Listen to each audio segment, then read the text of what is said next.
Hi, and welcome to the ECE online staff meeting. I'm Kathleen Bryan, and I apologize that we were not able to have a synchronous meeting tonight for our staff meeting for the fall 2014 semester. I am in a new office now. This happened within the last hour, so it actually worked out very well that my technology with having my old link account and my newer Outlook system didn't match up because, as it turns out, they came in and took away my computer for the last couple hours anyway. So thank you for understanding that, and I do hope that my link will be updated to match the 2013 version of Outlook that I have, so we can have a normal link meeting in the next couple weeks. I have prepared an agenda. I'm going to go through some items. Some things, just some reminders for the fall. I know many of you are waiting for me to add your updated syllabus into your course. Still working on that. I'm going to show you a sample of them. And I'm also going to be adding in a video that is a welcome to all of our students. I will be recording that tomorrow morning and embedding that in all of your courses. So those are two things that are still going to happen by Friday at 5 o'clock. And I'm going to try to put in as many instructors into the syllabi as possible between now and then, so that there really is nothing that you have to do. I'm going to show you a copy of the syllabus right now. This is the course that I am teaching for the fall, and I do want you to see that we're going to more of a uniform approach here.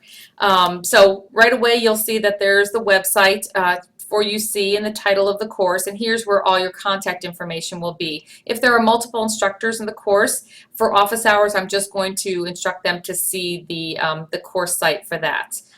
Scrolling down, I'm not going to read all this to you, but you can see that there is a table of contents that I think will help the students as well. I did go through and check that the course descriptions match what's in our system if someone was just looking at a program from the outside, checking out the courses online. All this is pretty much the same, so it's not going to be very different from you as an instructor. This is the part that is different if you've seen our syllabi before. The course assignments used to be at the very end, and in between there was a very detailed rubric for how the discussion boards are going to be graded. There are electronic discussion boards, rubrics that have been in the courses for many years now, and we just felt that it's better to go into the course to see the rubric instead of looking at a printed copy. So we removed all of the rubrics out of there and started off with what are the main assignments for the course, and then the description of those assignments, following by the discussion board postings. We did leave in the recommendations of how they can be successful in the discussion board so that they have those expectations. It's very confusing for the students, especially the first couple weeks if they're new to us. We are changing the date that they have to respond to the colleagues that are in the course with them, and we made it until Friday. And I know it's just one day. It used to be that they had to respond to each other in a back and forth nature by Thursday. We thought by adding one more day would help our students. I know many of them are working full time, and just adding that one extra day I'm thinking will make a difference for them. So that is a change that's been made. Many of the students that have been around our program for a couple of years, you'll have to remind them of that. But obviously if they get their work in on Thursday, that's a day early. It's not going to impede anything for them. And then finally, instead of the end where we used to put in the total final points for each course, we just said, look at the course, look at the total points, and there is our grading scale. So that's what all of them are going to look like. They're going to be consistent, and we kind of streamlined several things there. All right, then the next thing that I would like to show you is we're going to go into your actual Blackboard course. And we're in my course here, so we'll use mine as an example. One of the first things that many of you will want to do when it comes to looking at those assignments is helping the students out by adding in the due dates. This will help them. This translates into the students' calendars. This is something that is brand new with the upgrade, and I think it's a great tool that will help the students. It also will help you when you can see that students have turned in work late. So let me just kind of review how to do that. We have a button here that is hidden from the students. I like this button a lot because it shows you where all the assignments are, what weeks they're in. So I'm going to click there, and my assignments are loaded up. The actual first assignment for my course is not due until week 4. If I wanted to edit this assignment, and I went into the edit button in here, you cannot add anything as far as the due dates. As you can see here at the top, it says it's a course link. But it told us where it lives, where that assignment lives. It said it was week 4.3 that the assignment is due. So let's go to the learning module, and we're going to go into week 4. And here's where we're going to find, you can see the assignment is listed here. Scroll all the way down. Remember, edit mode is on for this. And here is now where you see the assignment. And now I'm going to edit that. Now you'll see you get more choices of how to edit this. Sorry, there we go. You'll see the rubric attached there. Go all the way down to number 5 where it says due date. I looked on the course calendar. I know that the due date for this one is September 12th. So I'm going to click on, oops, wrong, just the small one there, September, sorry, I think I wrote that down wrong, 21st. It's September 21st, Sunday, it's due, and it automatically puts it in at 11:59. And that's all you have to do to set a due date, and then press submit. And that puts it into your calendar. Those of you that teach this course several times, for next semester you just have to adjust the due dates and it imports them. I'll teach you about that later. So that's one thing that you'll want to do is assign the due dates by editing the assignment inside the learning module itself. Now let's go to the group discussion board. There's been some questions about how to add yourself to a group.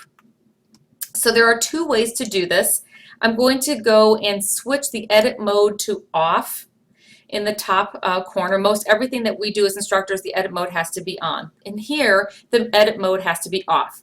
I have 4 groups in my class, and I have already added myself to group A and group B. You can see we're group C, Brian. I'm not enrolled, but I'm going to go ahead and sign up, and then I hit sign up. Now I've just added myself to the group. The other thing that I would like to take you back, when you see there's a way you can go in here with the edit mode on, and you can go and edit the group and add people to the group. So I have not added myself to group D, so I'm going to show you this way. You can do it either way. I'm going to go into group D and edit the group. I'm showing you this though because this is a way too that you can see what students are in your group. Under number 5, membership, we're going to add users. Here are all the students that are enrolled in the course in general, and they will be self-choosing what group they're going to go in. So I'm not suggesting that you go in and add any students at this time. This is a chance for you to add yourself. Your name is not showing up here because right now it's only in student view. You have to click this button here to show all the roles and hit go. And then you can see that the instructors have been added in. I'm going to go ahead and click myself here and submit, and that's a way that I have added myself as well. Now I want to show you, I'm going to go back to the group discussion board, and of course my screen, let me see if I can adjust this by hitting this button, oh, it just didn't move over enough. All the way in the top right, you can see this tab that says all group. The one next to it that's out of the view of the screen says group sets. I want you to go to all users, which is the furthest one to the right. All users, this is where you can go and you'll be able to see if a student has added themselves into more than one group. Again, I'm going to go into show all users so you can see me as an instructor. So here I am, and you can see right away that I have added myself into 3 groups. The other group's not showing, it's out of the screen. But if you have a student that has added themselves into multiple groups like this, you will want to go in and click on that and remove them from a group.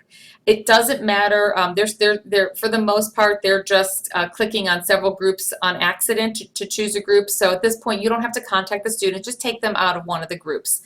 This is really a role for the coordinator to double check on this. So it's not something that if you are an instructor in a course that has a coordinator that you have to do this step. But this is a way to see and make sure that there is a balanced number of students in all the groups. And finally, several of you were asking about getting a course roster, a printable course roster. You can download your course roster from your Blackboard site, from your course. It'll automatically be in a spreadsheet. Some of you had asked for other ways to do this. So if you went to the registrar site, which you can see at the top, uc.edu/registrar, go into faculty resources, click on the class lists. You'll have to put in your username and password and log in that way and select the term that you are in. Now, I have not added you into the system here at UC. That will also happen by Friday, so you don't even have this capability yet, but you will after Friday. And then you could just click on your course and you'll see that the course roster will appear. There are many things that you can do with the course roster. You can print one off with pictures included. You have all these choices up here. A printer-friendly list, a list with photos, an Excel document, one without photos. Those are your choices to do that. All right, so in the last couple minutes here, and I might end up having to do 2 videos, I want to really make a difference this semester in how we are documenting students that are struggling, students that need accommodations, and I realize that there's probably not been consistent information out there as far as how to do this. So the first one that I'm going to review is a student that has an identified disability. What are the procedures that you have to follow for that? And I called the Disability Service Office, and it's listed in their syllabus, and it's also listed on the course site that you know, they can call the Disability Service Office if they have any accommodations that are needed. They have to contact them and fill out the proper paperwork with the Disabilities Office. At that time, they will be assigned a specific disabilities advisor. I think they have a different title, and that will be the person that will be with them the entire time that they're with us at UC. And that person will help them as they struggle or have different needs throughout each semester. They also empower the student, though, that they are the ones that have to notify their instructor that they have an identified disability and accommodations need to be made. You do not need to ask them for this. The student will initiate this conversation with you. At that time, you ask them for their accommodation form. The students are very familiar with this form. They are coached by their advisor to use this form. They are to email that to you so you know what their disabilities are. At that time, if you have questions about that, don't hesitate to give me a call, and I can work through some of the accommodations if you're unfamiliar with that. We do have some students midway through the semester after they're struggling say, oh, hey, by the way, I have this disability. At that time, you can say, do you have this the form that you need to turn in for me? Some of them at that point might not be aware that there's a form needed. Then connect them with the Disability Service Office and they can take it from there. The form is not retroactive, though. You are not responsible to go back and change grades or give them more time or whatever their new accommodations are. You are not required to go back and make those accommodations. As soon as you are aware of the disability or the accommodations necessary, that's when you put those practices in place. Definitely we want to do a better job of meeting all of our students' needs, but we want to make sure that we're in compliance with all those things as well. At this time, I'm going to stop this video because with Screencast-O-Matic, we only have 15 minutes. So stay tuned for video number 2, where we're going to go over a couple other policies and procedures.